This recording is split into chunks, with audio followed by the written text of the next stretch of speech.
ইব্রাহিম আলাইহিস সালাম একটি স্বপ্ন দেখেন। স্বপ্নে একজন বলছে, ইব্রাহিম, তোমার সবচেয়ে প্রিয় জিনিসটি কোরবানি করো আল্লাহর জন্য। তিনি জেগে উঠলেন, চিন্তিত হয়ে পড়লেন। পরদিন তিনি ১০০টি ছাগল কোরবানি করলেন। জানি রাখি, ইব্রাহিম আলাইহিস সালাম অত্যন্ত সম্পদশালী ব্যক্তি ছিলেন। দ্বিতীয় রাত আবারও স্বপ্ন দেখেন, ইব্রাহিম, তোমার সবচেয়ে প্রিয় জিনিস তুমি কোরবানি করো। তিনি এবার ১০০টি ওট কোরবানি করলেন, কিন্তু সেই স্বপ্ন দেখা বন্ধ হলো না। তৃতীয় রাতে একই স্বপ্ন, ইব্রাহিম, তোমার সবচেয়ে প্রিয় জিনিস কোরবানি করো। এবার ইব্রাহিম আলাইহিস সালাম বুঝলেন, নবীদের স্বপ্ন কোনো তুচ্ছ তাচ্ছিল্য করার জিনিস নয়। নবীদের স্বপ্ন আল্লাহর তরফ থেকে আসা ওহী। নিঃসন্দেহে এর মাধ্যমে এই পৃথিবীর বুকে আমার নয়নের মণি সেই ইসমাইলকে কোরবানি করার কথা বলা হচ্ছে, কারণ ইসমাইল আমার জীবনের চেয়েও বেশি প্রিয়। আল্লাহর নির্দেশ অমান্য করার সুযোগ নেই। ইব্রাহিম আলাইহিস সালাম সাথে সাথে ছুরি হাতে নিলেন, একটি উটে চড়ে রওনা হলেন মক্কার পথে। বয়স তখন তার ৯২ বছর। মাসখানেক পর তিনি পৌঁছান মক্কা। হাজরা আলাইহিস সালাম আনন্দে উদ্বেলিত হয়ে দৌড়ে এসে বলেন, তুমি এসেছ, এবার থাকো না হয়। ইব্রাহিম আলাইহিস সালাম বললেন, না, আমাকে আবার ফিরে যেতে হবে, তবে আমার সন্তানকে একটু বেড়াতে নিয়ে যেতে চাই। হাজরা আলাইহিস সালাম আনন্দে রাজি হয়ে যান, ইসমাইল আলাইহিস সালামকে প্রস্তুত করে দেন। ইব্রাহিম আলাইহিস সালাম ছেলেকে নিয়ে হাঁটতে শুরু করলেন। গন্তব্য মক্কার পাশেই মিনা উপত্যকা। সন্তান খেলছে, হাঁটছে বাবার পাশে। ইব্রাহিম আলাইহিস সালাম একদিকে হাসছেন, আরেকদিকে কাঁদছেন।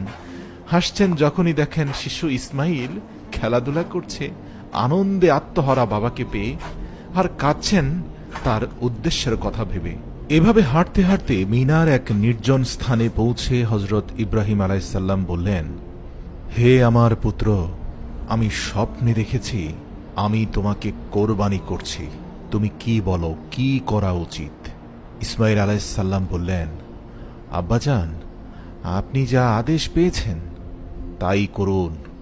ইনশাআল্লাহ আপনি আমাকে ধৈর্যশীলদের একজন হিসাবে পাবেন। আল কোরআন।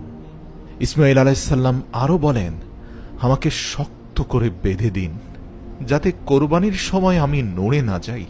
আপনার জামাতে যেন আমার রক্ত না লাগে, যাতে আপনি দেখে দুঃখ না পান।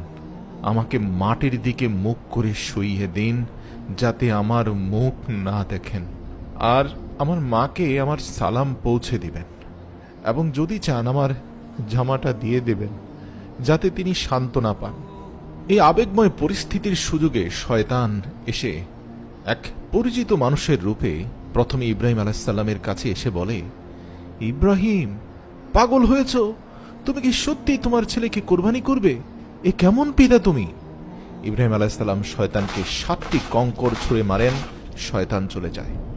এবার শয়তান হাজির হয় হাজরা আলাইহিস সালামের কাছে।